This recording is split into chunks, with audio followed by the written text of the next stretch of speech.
Ya, kita masuk ke materi untuk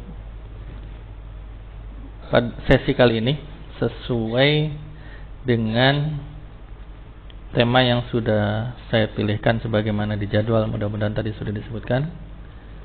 Ya. Temanya adalah tentang preceptorship.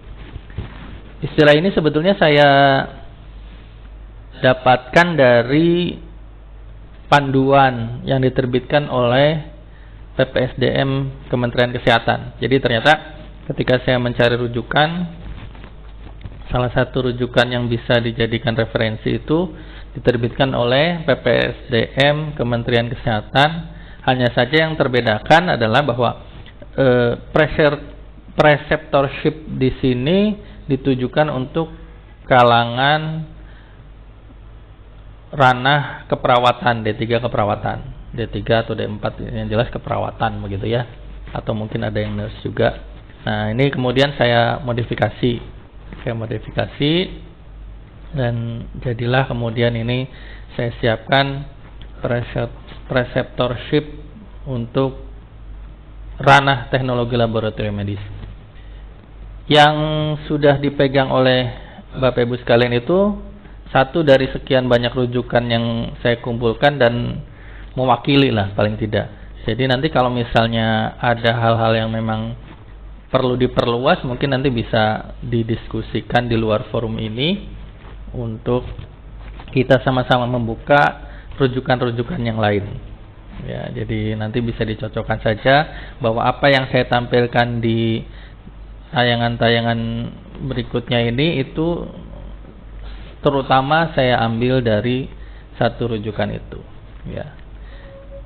Kecuali tentang ini mungkin ya, ini yang pertama. Jadi yang pertama itu tentang definisi.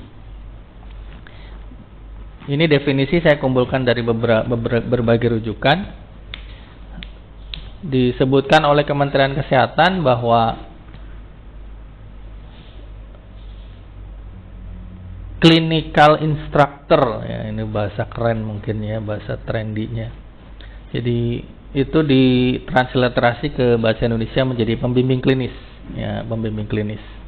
Nah, pembelajaran seseorang yang akan berperan sebagai pembimbing klinis ini mengambil beberapa metode. Salah satu metodenya adalah metode preceptorship, ya. Kalau dalam istilah bahasa Inggris itu nanti saya mungkin barangkali ada kekeliruan terkait masalah kaidah bahasa, nanti bisa dikonsultasikan ke ahlinya. Jadi kalau ada kata-kata ship itu berarti istilah dasarnya itu yang menjadi makna inti.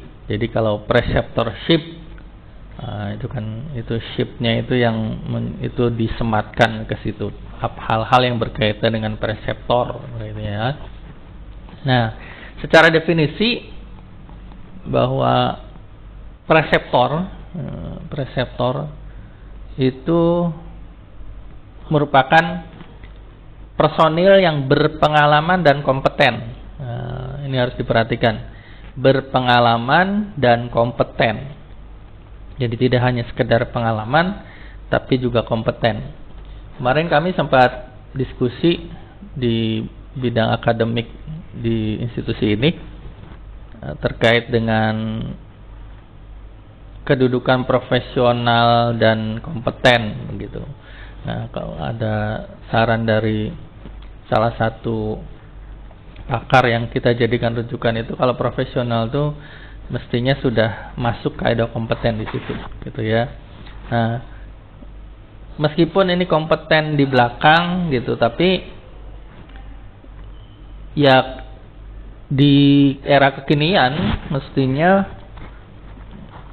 seseorang tidak akan mungkin dikatakan berpengalaman kalau dia tidak lebih dulu membekali dengan kompetensi gitu.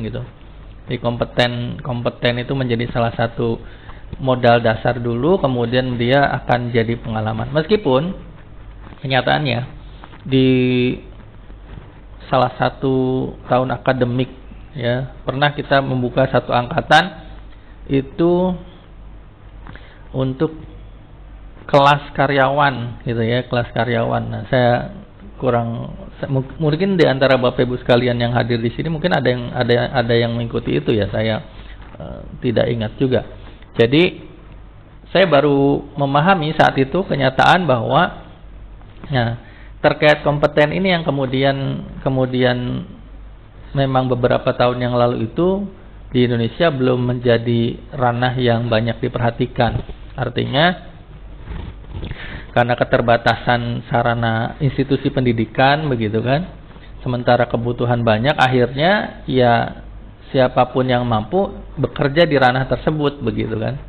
Nah, itu akhirnya banyak, ada tidak hanya satu atau dua, beberapa bahkan mungkin sudah lumrah di zaman itu, zaman tahun 90-an begitu ya, bahwa ranah laboratorium itu dikerjakan oleh mereka-mereka yang pendidikannya sebatas sekolah menengah atas kan gitu. Itu nah, ini akhirnya seiring dengan perjalanan waktu, seiring dengan perbaikan fasilitas, kemudian kelengkapan sarana pendidikan dan segala macamnya begitu kan, itu daya dukungnya itu semakin kuat, maka perhatian terhadap kompeten ini semakin ditingkatkan.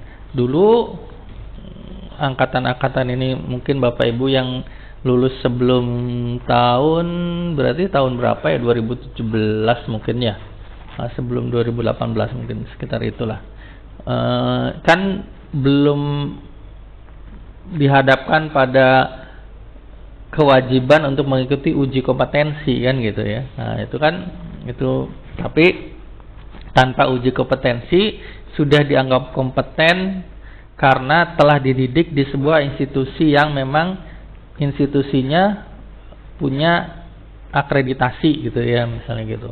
Itu kan jadi akhirnya kompeten itu bergeser. Nah, terkait dengan ini juga saya yakin nanti kompeten ini juga akan semakin bergeser.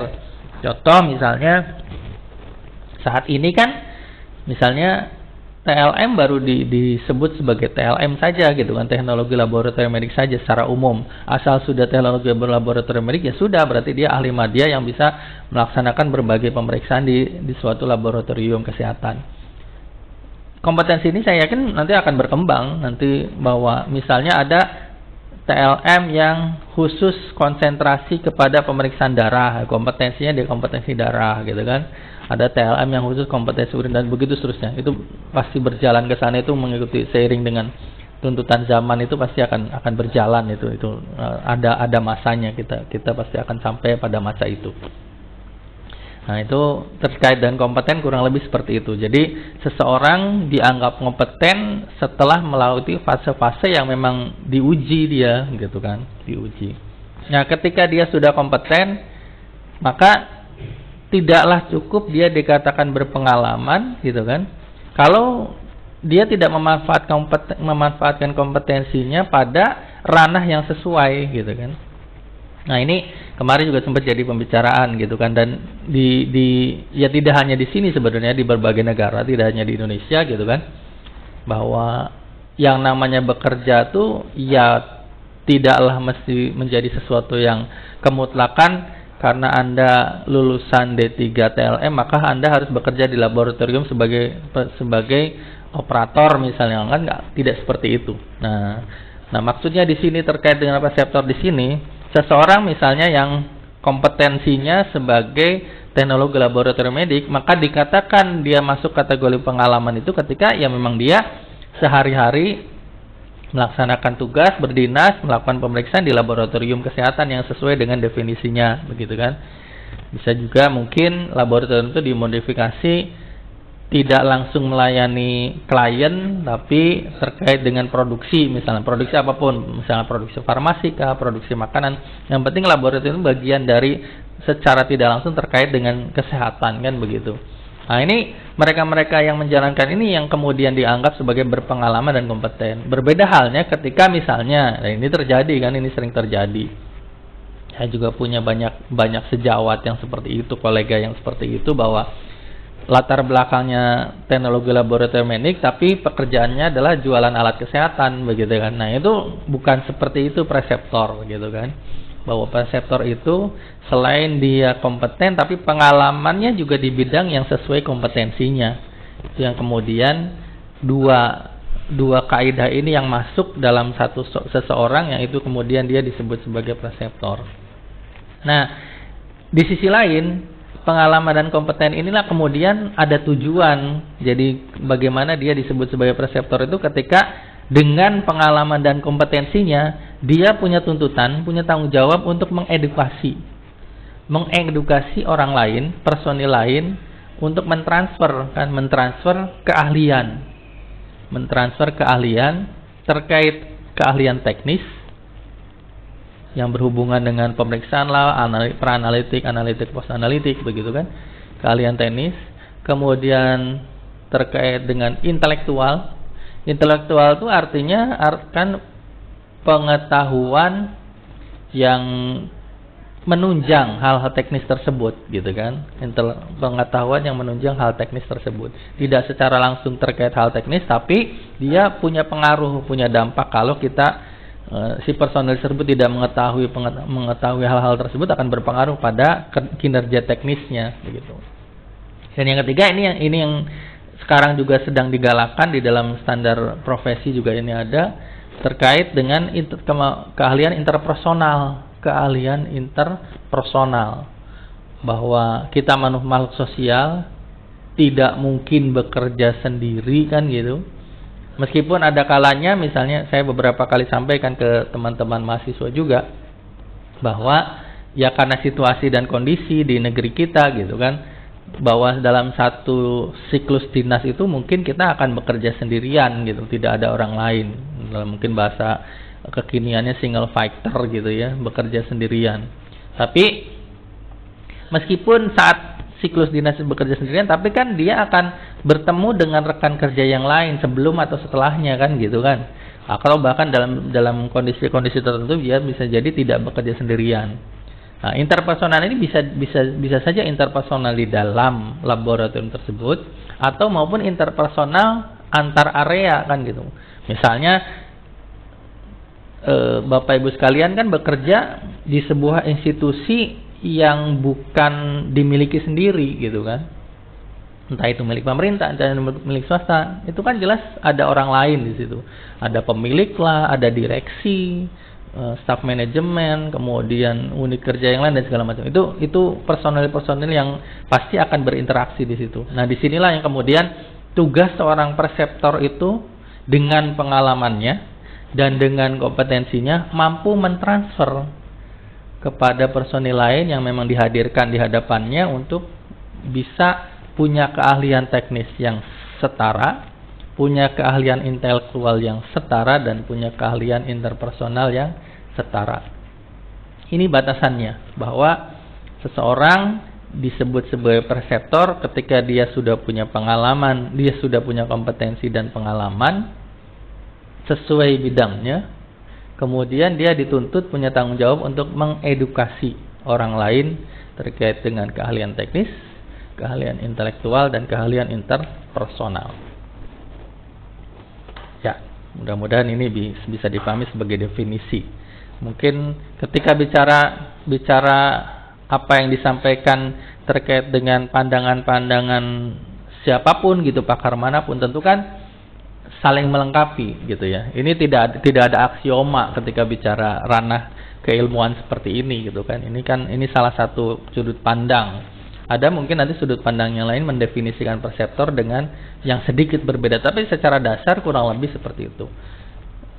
Bapak Ibu sekalian sudah kompeten, sudah punya pengalaman, maka saat ini punya tanggung jawab untuk bisa mengedukasi. Kenapa saya pilih kalimat istilah mengedukasi? Karena ya memang harapannya tidak hanya sekedar memindahkan apa yang diketahui dan dialami itu ke orang lain kemudian dilepas, tidak seperti itu. Ada proses pembimbingan, nanti di sini ada prosesnya, gitu ya. Ada prosesnya di sini kita sama-sama akan ulas dalam waktu yang singkat ini.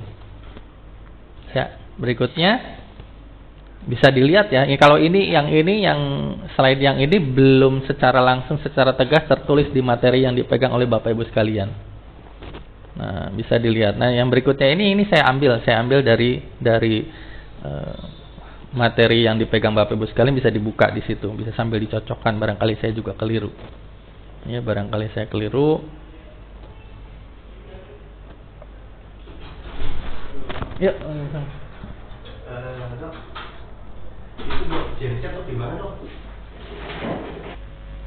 Ya, berikutnya slide berikutnya nih, ya.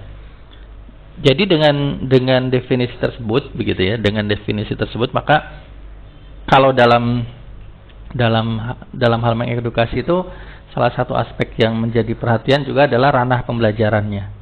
Jadi ranah pembelajarannya, bahwa metode preceptorship ini dengan adanya sosok preseptor tadi itu antara, ya mungkin biar gampangnya, yang belajar dengan yang mengajarnya, begitu kan, dua sisinya ini kan, belajar dan mengajarnya itu berada dalam ranah yang bisa dikelompokkan menjadi 3 kondisi. Yang pertama ranah penerapan, artinya si pembelajar itu dianggap sudah punya pengetahuan, ya pengetahuan yang mencukupi, dianggap sudah terbekal dengan keahlian dasar paling tidak, begitu kan, dan dianggap sudah punya pemahaman tentang kinerja. Nah, tinggal dia terapkan di dunia nyata gitu. Selama sebelumnya kan di institusi pendidikannya itu mungkin berimajinasi lah, gampangnya begitu kan, taunya hal-hal yang mungkin hal-hal yang ideal, begitu kan, sangat ideal gitu. Padahal sebetulnya di dunia nyata banyak yang tidak seideal yang dibayangkan, begitu. Makanya ini kesempatan ketika ranah atau pembimbingan klinik ini, clinical instructor ini, itu kesempatan untuk menerapkan pengetahuan, keahlian dan kinerja itu ke dalam dunia nyata yang mungkin nanti dia bisa memadu-madankan gitu, mencocok-cocokkan gitu kan.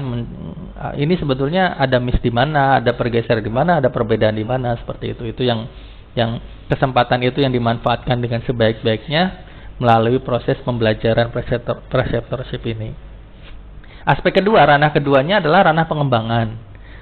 Boleh jadi pengetahuan dan keahlian serta kinerja yang dipahami itu ternyata tidak mencukupi dengan apa yang ditemukan di dunia nyata. Maka akhirnya mereka memiliki kesempatan untuk mengembangkan. Oh, ternyata begini toh. Ternyata yang saya pahami ketika di institusi pendidikan sebatas ini, ternyata ada lebarannya lagi. Oh, lebarannya seperti ini, gitu kan. Nah, lebarannya itu yang kemudian bisa ditunjang dengan proses berpikir kritis dan dipertajam dengan pemecahan-pemecahan masalah yang ditemukan di dunia nyata saat itu, gitu kan. Dan yang ketiga itu kan artinya yang kedua ini dasar sudah dimiliki, kemudian melebar sedikit, gitu kan. Nah, yang ketiga yang juga tidak kalah pentingnya ranah pembelajaran yang ketiga, bahwa seseorang yang berada dalam lingkungan ranah pembimbingan klinik dengan misalnya metode preceptorship ini, itu bukan mustahil akan dihadapkan pada hal-hal yang baru yang belum pernah dia sama sekali ketahui, begitu. Tidak pernah di institusi pendidikan, tidak pernah dibahas. Kok ada dunia nyata, gitu. Nah, ini yang kemudian bagaimana cara mungkin kan menjadi ahli dalam hal itu, atau misalnya memahirkan diri di hal-hal yang baru ini tidak dalam waktu singkat, tidak instan, dan butuh proses. Nah, proses yang pertama dilakukan tentu dengan pendekatan. Bagaimana permasalahan-permasalahan baru yang sebelumnya belum pernah terbayang di institusi pendidikan oleh si pembelajar ini dicoba didekati sesuai dengan pengalamannya dia dan dengan pembimbingan tentunya dengan si preseptornya tadi. Jadi kesempatan, jadi di sini ranah pembelajarannya itu adalah dalam hal aspek penerapan, pengembangan dan pendekatan. Ya, berikutnya bisa dilihat tuh di halaman berapa? Halaman 7 ya, atau di itu halaman 7 kalau tidak salah. Ada tabel ya. Tabel. Jadi tabel itu karena tadi kita sudah bicara ranah pembelajarannya, maka atas sebab ranah pembelajaran itu maka bisa kita bandingkan. Bisa kita bandingkan tabel itu membandingkan bagaimana pembelajaran di kelas pada saat di institusi pendidikan dengan pembelajaran di klinis gitu. Apa sih bedanya gitu kan? Itu dibandingkannya dengan 5 aspek di situ. Ya, ini saya di slide saya coba modifikasi menjadi seperti ini begitu kan. Aspek pertama bahwa hal-hal yang diulas, dikupas. Itu hal-hal yang dikupas kalau terkait dengan, kan kalau belajar itu salah satu muatan pembelajaran itu bertanya gitu kan. Muatan pembelajaran itu bertanya. Nah, pertanyaan dasarnya itu kalau antara di institusi pendidikan dan di klinis, pembedaannya kalau di institusi pendidikan lebih banyak pertanyaan apa, menjelaskan ini yang belum diketahui, ini yang, nah kalau di klinis kan sesuatu itu sudah diketahui dasar-dasarnya. Nah, oleh karenanya tinggal dikembangkan dari pertanyaan apa berkembang menjadi pertanyaan bagaimana. Karena ini terkait dengan hal-hal teknis, kinerja gitu kan, apa yang mau dilakukan, maka ke arahnya bagaimana caranya untuk ini, bagaimana caranya untuk itu, bagaimana caranya itu, hal-hal pertanyaan-pertanyaan yang khas di pembelajaran klinis dalam pembimbingan oleh preseptor ini. Aspek kedua yang menjadi pembeda, karena dengan pertanyaan seperti itu, akhirnya si pembelajar ini akan apa yang bisa ditampilkan, apa yang akan didapat oleh pembelajar melalui media apa gitu kan. Nah, kalau di ranah pendidikan, institusi pendidikan itu kan apa-apa merujuk ke sini, punya referensi ini, referensi itu dilihat referensinya, bikin makalah dan segala macam, itu kan lebih ke arah pengetahuan. Kemudian meskipun ada praktikum itu adalah mengenalkan beberapa keahlian kan gitu. Nah, kalau yang di pembelajaran klinis, maka aspek yang ini bagaimana apa yang ditampilkan kepada pembelajar itu, maka bagaimana dia meramu seperti ya mungkin biar kadang salah satu memudahkan itu kita membuat analogi bahwa seperti memasak gitu loh, bahwa sudah tahu alatnya, sudah tahu bumbunya, sudah tahu bahan-bahannya, sudah bisa paham bagaimana caranya, tinggal mengkolaborasikan itu menjadi suatu kondisi tertentu untuk memecahkan masalah, suatu kondisi tertentu untuk bisa memecahkan masalah-masalahnya. Tentu tidak perlu melebar, tidak perlu meluas. Masalah yang memang ditemukan saat itu, masalah yang ditemukan pada saat belajar di situasi tersebut. Aspek yang ketiga itu terkait dengan ini saya agak ngacak lihat yang sebelah kiri ya. Jadi apa yang diukur dengan model seperti ini di pembelajaran klinis, apa yang bisa diukur, kompetensi apa yang bisa diukur. Nah, kalau tadi kan sudah disampaikan di institusi pendidikan itu kompetensi yang diukur secara menyeluruh, bahwa pengetahuan itu dari mulai dasar mungkin sampai tingkat kedalaman yang sesuai, kemudian keahlian juga dari mulai dasar sampai tingkat kedalaman yang sesuai gitu kan. Nah, kalau misalnya di pembelajaran di klinis, maka kemampuan yang diukur itu adalah kemampuan yang sesuai dengan kasus yang dipelajari saat itu. Jadi kan tidak melebar kemana-mana gitu loh. Nah, ini yang kemudian menjadi kekhasan, bahwa kalau di institusi pendidikan itu kan diskusinya bisa melebar kemana-mana, tapi kalau di pembimbingan klinis maka harus dibatasi. Ya, yang kita sedang pelajari kasus A, ya sudah, artinya kompetensinya, kemampuan yang akan diukur hanya sebatas kasus A saja. Ini kan selain lebih efektif dan efisien, juga paling tidak semakin memahirkan yang bersangkutan, si pembelajarnya gitu. Pembelajar ini diharapkan menjadi lebih mahir dengan kasus tersebut. Nah, boleh jadi apalagi misalnya yang sedang dipelajari saat itu, yang sedang ditelaah saat itu memang kasus-kasus yang sering didapatkan di institusi tersebut, di rumah sakit tersebut misalnya. Itu menjadi batasan yang harus diingat, bahwa seorang perseptor harus mampu membatasi. Jangan sampai melebar kemana-mana, bahwa kemampuan yang sedang difokuskan adalah kemampuan A, ya sudah, kita fokus dengan kemampuan A saja, yang kemudian dengan fokus itu kita bisa ukur. Yang keempat, di aspek yang keempat terkait dengan metode, ya, terkait dengan metode. Nah, tadi karena modelnya adalah kasus per kasus, maka tentu metodenya mungkin kalau kita gambarkan seperti sebuah bentuk gitu ya. Kalau di institusi pendidikan itu metodenya metode piramid. Artinya dari yang luas dulu, dasar yang betul-betul global, mengerucut sampai ke yang spesifik, sampai ke yang kita fokus kemana. Misalnya dari dasarnya misalnya anatomi fisiologi atau dasarnya metode media dan regensia. Kemudian akhirnya nanti fokus satu pemeriksaan itu metode media dan regensianya pakai apa saja itu setelah dipelajari dasarnya secara global. Tapi kalau yang di pembimbingan klinis maka dibalik kan. Pembimbingan klinis ini dibalik.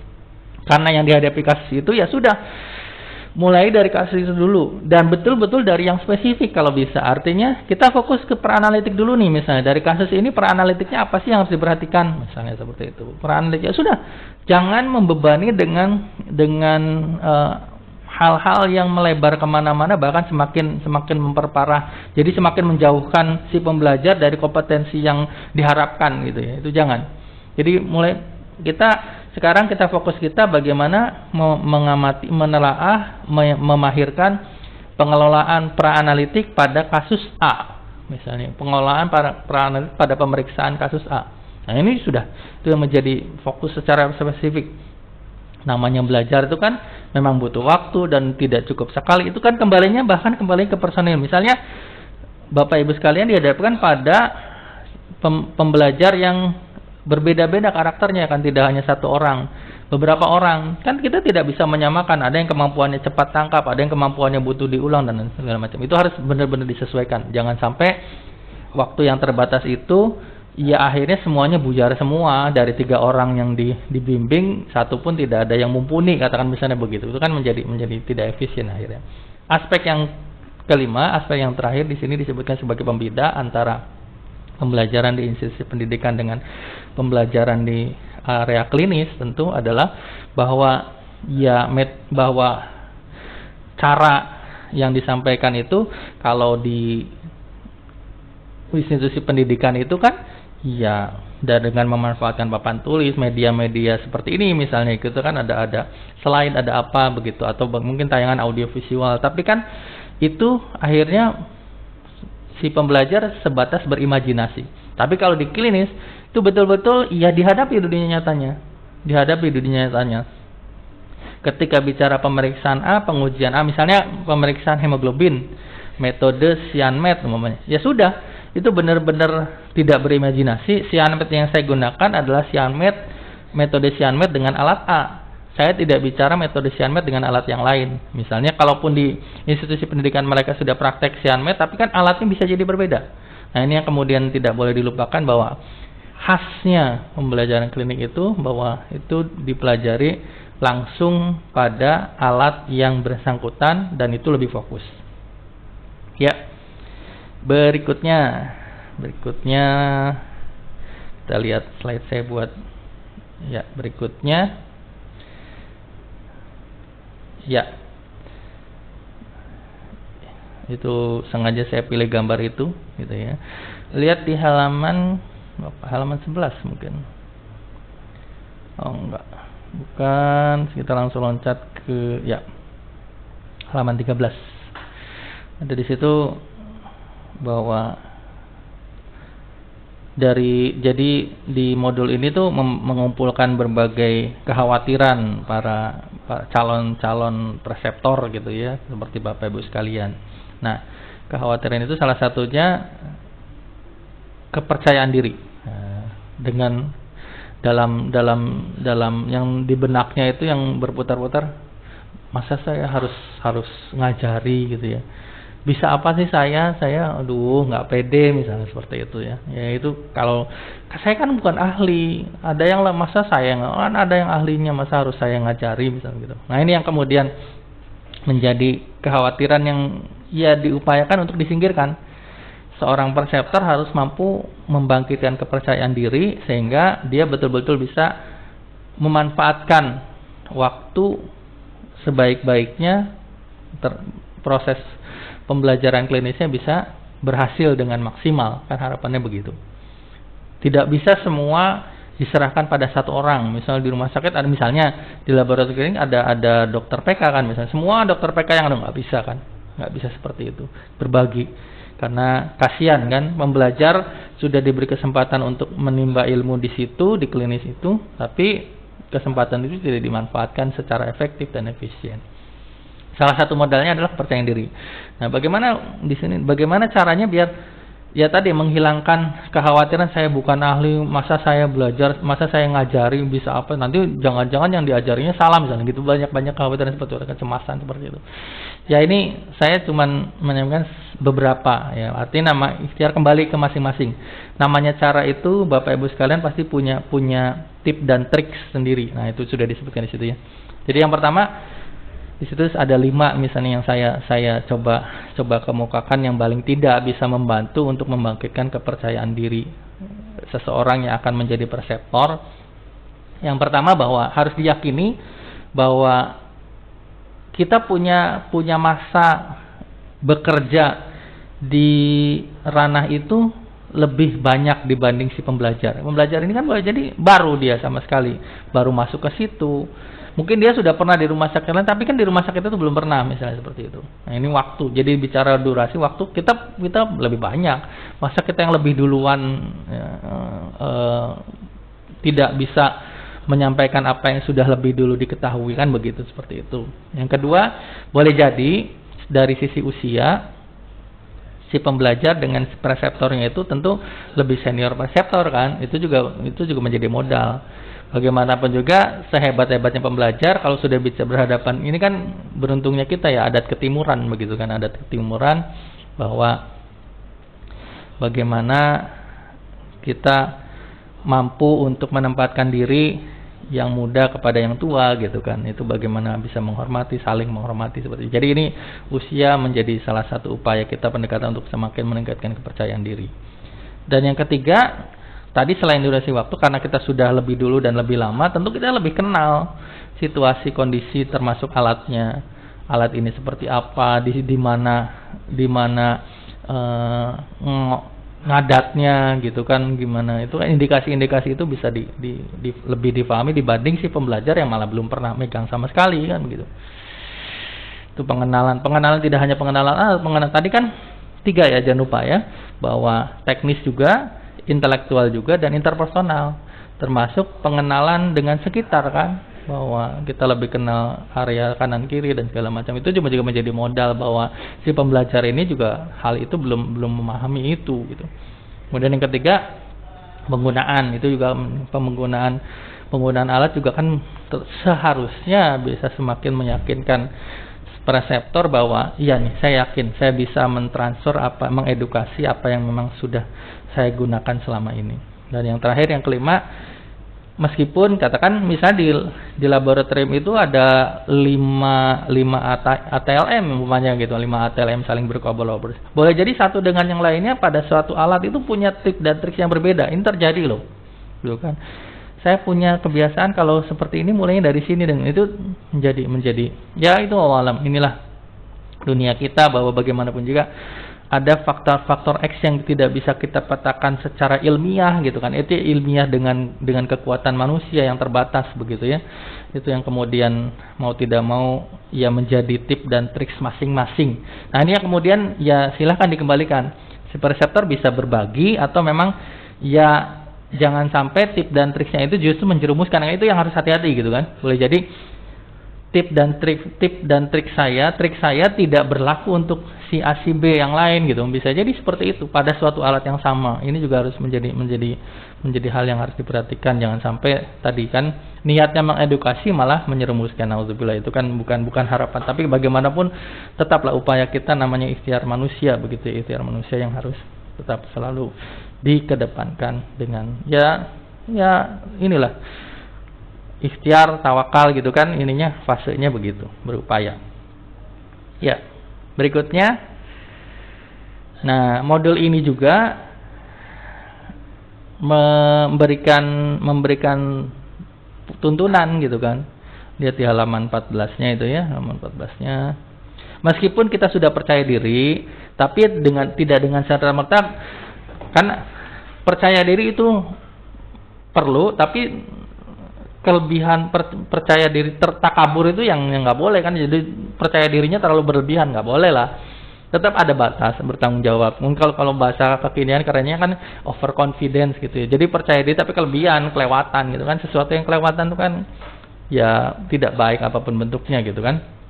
Nah ini seseorang yang sudah mengumpulkan kepercayaan diri untuk siap menjadi preseptor, membimbing, maka harus bisa memulai persiapan. Nah ini di sini disebutkan ada ya, meskipun di situ ada 4 ya, tapi ya saya ini kan biar gampang saya tampilkan di slide ini menjadi 5. Yang pertama, nah ini pembaruan, bahwa inilah keberuntungannya kekinian. Ya, maksud saya mungkin Bapak Ibu sekalian kan ada yang sudah bekerja sampai puluhan tahun. Coba bandingkan 10 tahun sebelumnya, bandingkan 20 tahun yang lalu gitu kan. Zaman sekarang itu salah satu keunggulan, makanya kemudian disebut sebagai era 4.0 atau 5.0 kemarin kita sempat bahwa katanya sudah 5.0 seperti itu kan, bahwa salah satu imbasnya itu bahwa ada akses yang mudah untuk kita senantiasa mengetahui informasi-informasi terkini ya, baik hal-hal ilmiah pun seperti itu. Oleh karenanya seseorang yang sudah percaya diri mau jadi preseptor, maka tidak boleh lupa untuk senantiasa memperbarui. Jadi kan jangan sampai bahwa ya meskipun ya namanya manusia ya, jangan sampai kita masih bermodal hal-hal yang 10 tahun yang lalu, ternyata si pembelajarnya sudah melek internet lah gitu ya, melek internet dibuka, ternyata loh kok sudah tidak valid, itu sudah tidak berlaku yang 10 tahun yang lalu. Nah itulah makanya pembaruan ini penting. Dengan segala keterbatasan Bapak Ibu sekalian, misalkan tidak semuanya juga mungkin punya kemampuan yang sama dalam hal mengakses informasi-informasi di dunia maya misalnya seperti itu. Tapi ya setidak-tidaknya kolaborasi itu penting, mempersiapkan diri dengan pembaruan itu mungkin tidak langsung kita yang mencari, tapi teman kita yang mencari dan kita mendapatkan itu, dan itu kita manfaatkan. Kalau memang perlu kita catat, itu bagian dari proses upaya pembaruan. Hal yang kedua, ya sebelum bertemu si pembelajar, ya cobalah, ya seperti tadi misalnya kan, sebelum saya masuk sudah ada tampilkan misalnya CV-nya paling tidak itu untuk mengetahui seperti apa saya gitu. Nanti begitu juga Bapak Ibu sebagai preseptor, nanti seperti apa sih pembelajarnya gitu, pembelajar yang akan saya hadapi itu seperti apa gitu, apakah dia bisa berkomunikasi dengan baik dan segala macam, di mana kelebihan, di mana kekurangannya, itu mungkin bisa didapatkan dengan berbagai cara lah. Artinya misalnya mungkin umpamanya ini dari institusi, misalnya dari AHK Nasr umpamanya akan datang gitu kan, keumumannya AHK Nasr ini seperti apa sih begitu. Nah ini nanti tinggal bisa, paling tidak itu menjadi modal awal untuk memahami personil tersebut. Dan yang ketiga, persiapan yang penting untuk seorang preseptor yang akan melakukan pembimbingan klinis itu, dia harus punya kemampuan pendekatan yang fleksibel, jangan saklek ya gitu ya. Ini sebetulnya modal sosialisasi, jadi makhluk sosial ya. Ya kalau kita saklek di sana sini, wah udah nggak punya teman nanti kan gitu. Mungkin gampangnya begitulah. Mungkin kalau dalam hal misalnya begini, sendablek nih bahasa saya gunakan ini, sendablek-dableknya pembelajar mahasiswa yang dihadapi, ya tetaplah yang namanya manusia pasti ada kelebihan dan ada kekurangan gitu kan. Itu yang maksudnya upaya kita melakukan pendekatan berbagai sisi sehingga fleksibilitas itu penting. Jangan kemudian ada 3 dari 3 1 ini wah udah susah lah gitu, maksudnya buntu saya tuh tinggal gitu, nggak bisa. Itu upaya itu menjadi, meskipun mungkin artinya Bapak Ibu sekalian punya kebijakan masing-masing lah, tapi fleksibilitas itu tentu disesuaikan dengan situasi dan kondisi, termasuk dengan personil yang dihadapi kan, seperti itu. Yang berikutnya, bahwa dalam hal proses pembimbingan ini harus diniatkan untuk bahwa ini saya akan mendampingi. Nah, ya kan ini akhirnya berbeda antara mendampingi dan menggurui secara langsung gitu ya, itu yang akhirnya berbeda. Bahwa tadi dengan ikhtiar kita manusia keterbatasan gitu kan, bahwa meskipun saya percaya diri, tapi metode yang harus saya upayakan adalah saya bagaimana bermitra dengan dia, bahwa ada saatnya dia akan jadi rekan kerja saya kan, seperti itu. Itu yang model salah satu persiapan yang mungkin. Dan yang ketiga, strategi mengedukasi pun ya kalau bisa itu termasuk dalam pembaruan tadi. Tidak hanya pembaruan dalam hal-hal teknis, intelektual gitu dan interpersonal misalnya, tapi pembaruan juga tentang strategi bagaimana saya mengedukasi orang lain, bagaimana orang lain jadi lebih cepat mengerti, lebih cepat paham, dan lebih cepat jadi bisa. Itu apakah strategi itu dengan berbagai rujukan lah. Rujukannya silakan banyak, bisa dibaca, diunduh, bisa direferensikan dari berbagai sumber. Berikutnya apa ini? Saya buatkan lihat tabel ini ada tabel ya. Ups, maaf. Saya pindah dulu. Maaf. Ya, ini tabelnya di halaman 17 kurang lebih. Jadi ini salah satu strategi jitu. Tadi kan modalnya salah satunya ada strategi mengedukasi. Ini strategi jitunya dibuat istilah RES-STAR. RES dari 3 huruf, RES dan STAR, STAR. RES itu R-nya recognize, mengenali. Tadi mengenali pembelajar. Tidak hanya tadi dia dari AK-Nasr misalnya, keumuman AK-Nasr harusnya mahasiswanya begini gitu misalnya, seperti itu. Tapi juga masing-masing orang punya gaya belajar yang berbeda, punya kebutuhan yang berbeda, ketertarikan yang berbeda. Itu yang mungkin menjadi modal awal untuk bisa memperlancar proses pembelajaran. Yang kedua, ekspektasi. Artinya dengan situasi seperti itu yang dihadapi pembelajar yang model seperti itu, jangkauan kita sampai mana sih, target kita sampai mana sih gitu kan. Ya mungkin analoginya yang gampang kita buat permisalan, gelasnya kecil, masa mau gelasnya cuman mampu menampung 200 ml, masa mau diisi air 1 liter, ya tumpah kan kemana-mana kan gitu. Dan itu ekspektasi bisa ditentukan sesuai dengan si pembelajar dan situasinya. Kita mau belajar kasus A, B, C, D, ternyata ya adanya baru kasus A dan B saja nih, C dan D-nya kayaknya agak susah, ya udah, berarti ekspektasinya A, B saja. Yang berikutnya situasi. Ya, ini penting, bagaimana namanya proses belajar mengajar itu juga harus mengkondisikan kan gitu. Jangan sampai, ya ini mungkin khasnya rumah sakit pendidikan, ya itulah kenapa pemerintah menetapkan ada istilah rumah sakit pelayanan dan rumah sakit pendidikan kan gitu. Ya bagaimana merancang ini situasi yang layak untuk belajar, ini situasi yang layak untuk pelayanan. Menggabungkan itu kedua-duanya ya sedikit banyak akan berpengaruh. Berbeda ranahnya antara pelayanan dan belajar kan itu. Apalagi kemudian ketika bicara pelayanan murni, kita dihadapkan pada klien kan. Klien yang punya tuntutan yang tentu amat sangat tinggi kan. Mungkin bahasa gampangnya pepatah umumnya kan pembeli adalah raja, konsumen adalah raja kan, seperti itu. Dan klien termasuk klien di rumah sakit, baik sebagai pasien, keluarga pasien misalnya seperti itu kan mereka kita posisikan sebagai, oleh karenanya membuat situasi itu penting, bagaimana kelayakan untuk belajar ini diupayakan bersamaan.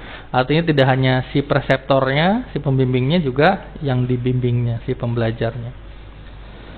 STAR, STAR, ini nanti kita kolaborasi ke berikutnya nih. Berikutnya ada siklus kan. Coba nih saya lihatkan siklusnya ya kita. Ya ini kan setelah situasi setup kan, ini di sini setup nih. Ini setup di sini merancang tadi kan. Ya namanya belajar tuh alat apa yang dibutuhkan, kemudian butuh alat bantu apa, kemudian bahan-bahan apa dan segala macam lah, pokoknya prasarana gitu kan, itu kan harus dipersiapkan sedemikian rupa. Kemudian di berikutnya fokus tadi, jangan melebar kemana-mana. Kita sedang fokus ke peranalitik saja, meskipun tiba-tiba ada analitik, udah nanti peranalitik dulu, peranalitik sabar gitu kan, karena proses pembelajaran itu butuh kesabaran juga kan gitu kan. Tuh, jadi benar-benar harus menyesuaikan pada konteksnya. Kita sedang fokus kepada itu, ya sudah, itu yang sampai betul-betul matang, betul-betul mantap, baru berpindah fokus. Yang berikutnya ini yang ada yang hijau ini kan kata dari huruf T-nya, dari start itu kan set up, kemudian T-nya teach or observe. Bisa mentransfer murni. Ini loh, pokoknya jangan mungkin gitu. Artinya mungkin kan ada hal-hal yang secara textbook tidak didapatkan, tapi secara pengalaman itu muncul, hadir gitu. Itu yang kemudian mungkin tidak semuanya bisa menjelaskan. Nah, itu model transfer murni seperti itu. Tapi ada juga model pembimbingan. Artinya pembimbingan, coba Anda mencoba, misalnya si pembelajar diminta coba, sama nggak nih dengan apa yang ada di pengalaman saya seperti itu. Ternyata ada coba nanti. Berarti kan itu observasi seperti itu. Diminta mencoba, kemudian sambil diamati. Jangan sampai ada. Ternyata ketika mencoba, saya kok nggak ada saya nggak begitu kok dia, tapi kok ujungnya sama misalnya seperti itu. Itu kan salah satu bentuk dari informasi tambahan. Jadi salah satu permasalahan baru yang nanti bisa didiskusikan. Kemudian A-nya assess, diukur. Jadi kan tadi setelah kita fokus, kemudian dicoba oleh si pembelajar, ya udah dinilai. Percobaannya itu berhasil apa gagal gitu kan. Upayanya itu berhasil apa gagal. Dan ada R di situ kan, role model and reflect on teaching. R-nya sebenarnya. Jadi di situ ada bagian setelah diukur itu didiskusikan. Apa yang didiskusikan? Nah, ini dilanjutkan ke sini. Yang didiskusikan yang pertama terkait dengan pertanyaan. Ada pertanyaan di situ kan? Ada pertanyaan bisa dibuka di bab. Sebelum pertanyaan ini berarti ada 1 minute receptor. Ini juga bagian dari strategi ya. 1 minute receptor itu bagian dari strategi. Jadi ya ini modul ini kan telah mengimplementasikan berbagai strategi. Salah satu 1 minute receptor bahwa katanya dengan 1 menit melakukan 5 hal ini, maka bisa diperkirakan tuh hasilnya memuaskan nggak proses proses pembelajarannya. Subhanallah ya, 1 menit gitu kan, 1 menit. Jadi yang pertama ini ada 5 hal. Yang pertama, bagaimana membuat komitmen antara kedua belah pihak, perseptor dan pembelajarnya. Si perseptor dan pembelajarnya membuat komitmen, kita niat belajar kasus ini gitu kan, fokus kan kasus ini sampai mahir, misalnya sampai benar-benar bisa, sampai saya bisa melakukan, Anda bisa melakukan sendiri. Komitmen. Yang kedua, jangan lupa dasar ilmiah. Artinya mungkin boleh jadi antara perseptor dan si pembelajar ada perbedaan pandangan, tapi di mana merujuknya? Merujuknya ke dasar ilmiah. Dari data kah, dari bukti ilmiah, dari rujukan segala macam lah. Itu jadi hakimnya. Kemudian yang ketiga, selain itu juga tidak boleh dilupakan, setiap rumah sakit atau laboratorium itu punya kebijakan internal, aturan lokal. Itu juga tidak boleh dilupakan. Nah, ini yang harus juga dipahami oleh si pembelajar. Mungkin si perseptor sudah paham, tapi pembelajar harus dibuat komitmen itu. Selain kita punya dasar ilmiah, kita juga harus mampu berpijak pada aturan lokal yang berlaku saat itu. Dari situ, diskusinya akan memunculkan umpan balik konsolidatif. Artinya konsolidatif itu mana-mana yang memang sudah berhasil, ya udah kita puji, kita berikan penghargaan, dia berhasil, oh ya udah sukses Anda bisa semakin mantap, nanti tinggal lakukan seperti itu, diulangi di kesempatan sesuai dengan kasus yang sama, insya Allah Anda akan berhasil. Itu konsolidasi. Konstruktif itu kan manusiawi ya kan. Kalau bicara saya bawa banyak orang kemudian saya takut salah misalnya gitu kan, ada perasaan sama kayak tadi, saya bukan ahli kan gitu, I'm not expert gitu. Saya takut salah. Namanya belajar itu tempatnya salah. Nah, yang tidak boleh dilakukan apa? Jangan mengulangi kesalahan yang sama di kesempatan yang lain kan. Itu model umpan balik konstruktif itu seperti itu.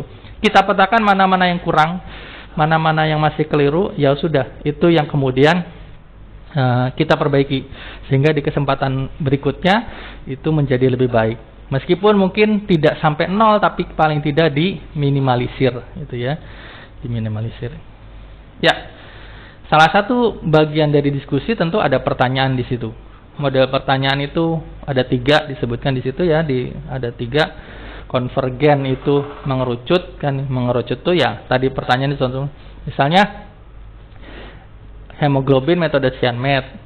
Coba sebutkan ininya apa saja, cara kerjanya apa saja, bahan alat dan bahannya apa saja, dan itu konvergen mengerucut udah bisa udah kebayang lah jawabannya seperti apa. Nah, bisa juga divergen, kasus yang dihadapi ternyata sampel yang kita periksa dokternya mengira anemia, kok HB-nya normal-normal saja, bahkan berkebalikan kontras, kenapa tinggi? Nah, ini dibahas, yuk, ayo, punya dasar nggak? Bisa jawab, kok bisa HB-nya malah tinggi padahal dokternya ngiranya anemia? Nah, itu divergen. Jadi akhirnya bisa kemana-mana, tapi tetap dalam ranah hemoglobin, tapi kita bisa memetakan peranalitik, mengatakan analitik maupun pasca analitik. Yang terakhir adalah pendalaman, probing itu pendalaman. Jadi artinya kalau sudah kalau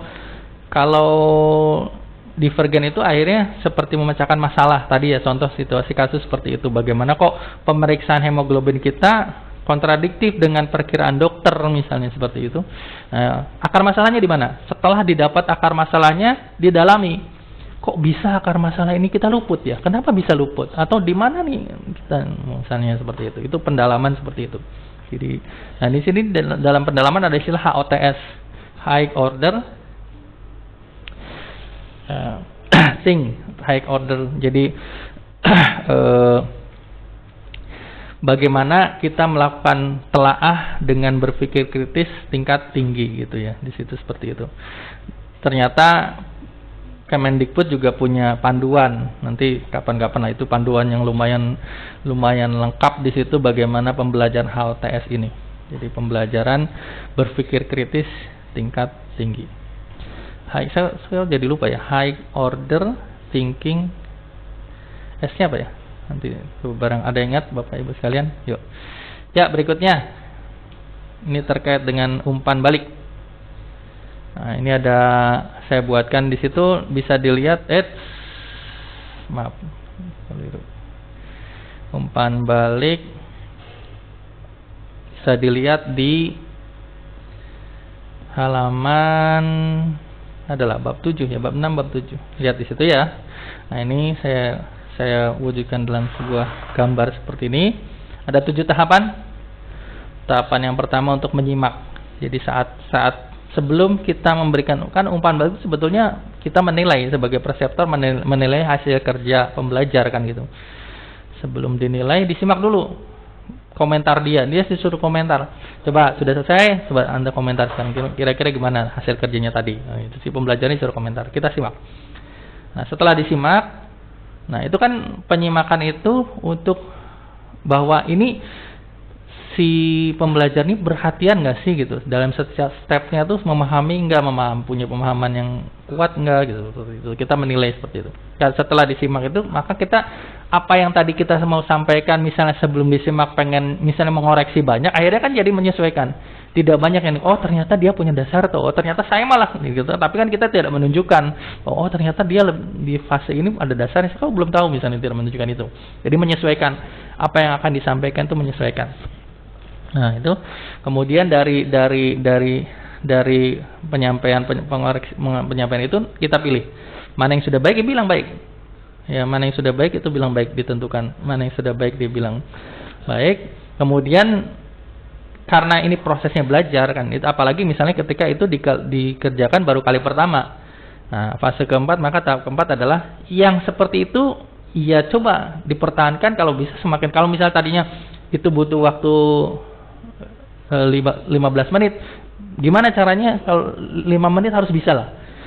Kamu pembelajar itu kan sudah paham nih stepnya untuk mendapatkan target seperti ini, modelnya seperti ini, dan itu sudah berhasil. Ternyata baru 15 menit itu berhasilnya. Nah, untuk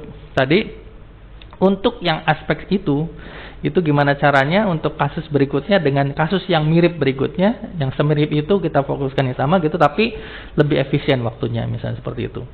Kemudian ini aspek yang keempat. Aspek yang kelima, kita petakan. Tentukan tadi namanya belajar, ada saja yang miss, ada saja yang belum berhasil. Yang belum berhasil mana? Kenapa kok bisa belum berhasil gitu ya?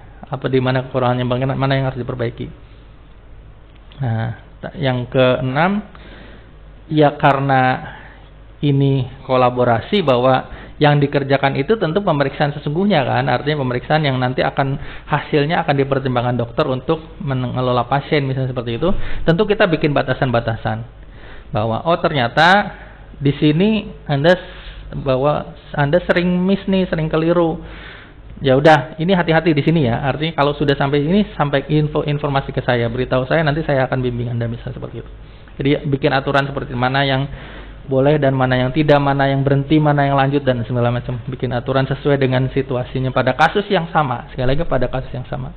Dan terakhir tentu jangan lupa, proses belajar itu tidak akan berhasil kalau kita tidak bikin catatan. Buat catatan, resume bagaimana proses-proses itu terjadi dan apa yang tadi ya, mana yang berhasil, mana yang tidak berhasil, semua kalau bisa sama-sama mencatat. Ini yang ya mungkin ya. Kadang sekarang saya juga di tempat bahwa saya kalau di laboratorium yang saya seringkali ketemu begitu, ya kebiasaan untuk membuat catatan atau sering disebut kalau dalam itu kan buku log ya. Buku log itu kan semacam jurnal pribadi begitu kan. Itu kan bagaimana step, bagaimana apa, itu kan harusnya menjadi pembiasaan. Nah, ini mulai ditularkan lah kalau bisa itu kepada para mahasiswa, bawa notas kecil, misal kertas itu bentuknya silakanlah bentuk masing-masing. Apa yang bisa mau dicatat, yang itu yang nanti bisa dipindahkan ke buku besar yang nanti bisa menjadi model makalah seperti itu kan, bisa menjadi jurnal resmi yang bisa dipublikasikan kalau ya. Mungkin itu, dan ini kayaknya slide saya sudah habis di sini.